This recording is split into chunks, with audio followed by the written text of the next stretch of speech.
নিশ্চয়ই medical profession is a profession, অন্য প্রফেশনের মতোই, কিন্তু তার থেকে আরেকটু কিছু আছে আমি মনে করি।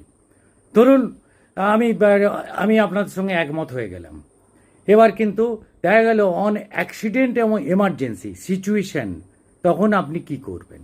তখন তো ডাক্তারবাবু হেল্পের জন্য দরকার। নিশ্চয়ই সেই ক্ষেত্রে ডাক্তারবাবুর সামাজিক দায়বদ্ধতা কিন্তু থেকে যায়, এবং আমি তো গ্ল্যাডলি খুব অ্যাকসেপ্ট করি। সেক্ষেত্রে আমার যদি পরিচিতি আইডেন্টিটি লুকোনো থাকতো এবং আমি যদি না স্বতঃস্ফূর্ত এগিয়ে আসি, ইভেন কিছু ইনসিডেন্ট আমি দেখেছি প্লেনের ক্ষেত্রে হঠাৎ কোনো যদি অসুস্থ হয়ে পড়েছেন, সেক্ষেত্রে দেখা গেছে যে স্বতঃস্ফূর্তভাবে ডাক্তারবাবুরা এগিয়ে এসছেন।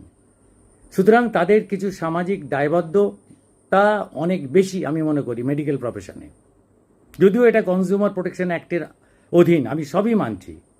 আবার এমন ঘটনাও দেখা গেছে যে মানে আজ থেকে আমি 30-35 বছর আগের কথা বলছি, কলকাতার বুকে স্মৃতির মোড়, কাটাগল এই রিজিয়নে দেখা গেল যে একজন অ্যানেস্থেসিয়া ডাক্তারবাবু তার ওয়াইফকে নিয়ে থাকেন, উনিও সম্ভবত ডাক্তারবাবু ছিলেন। হঠাৎ আমার কাছে একদিন আমি শুনলাম বেশ পাড়ার লোকজন কলকাতার বুকে রবীন্দ্রভারতীর উল্টো দিকে বেশ উত্তম মধ্যম করেছেন ওনাকে। তা আমি জিজ্ঞেস করলাম কারণটা কি, তখন বলছে আমাদের এমার্জেন্সিতে ওনাকে ডাকা হয়েছিল, উনি আসেননি, তার জন্য ওনার এটাই প্রাপ্য। ও তো উনি যে ওনার ক্ষেত্রে তাহলে জিজ্ঞেস করা হলো যে আচ্ছা কী ব্যাপার, অন এনকোয়ারি আমি জানতে পারলাম যে দেখা গেছে উনি বলেছেন আমি তো অ্যানেস্থেসিয়া ডাক্তারবাবু, আমি এমার্জেন্সি তো এরকম অ্যাটেন্ড করি না।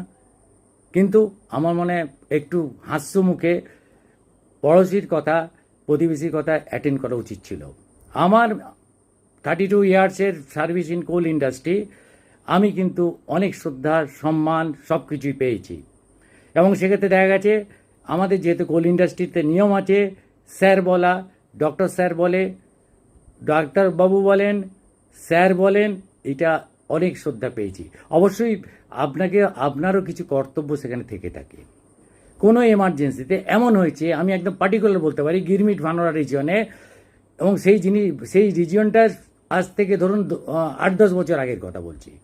খুব ডেঞ্জারও বলা যেতে পারে, কিছু বলা যেতে পারে। আমার কাছে কিছু নয়, একদল লোক এলো, স্যার এই পেশেন্ট এই হয়েছে, আমি দেখা গেলো একটা হাফ প্যান্ট টুল, একটা গেঞ্জি, একটা স্টেথোস্কোপ, একটা টর্চ, বেরিয়ে গেলাম মবের সঙ্গে।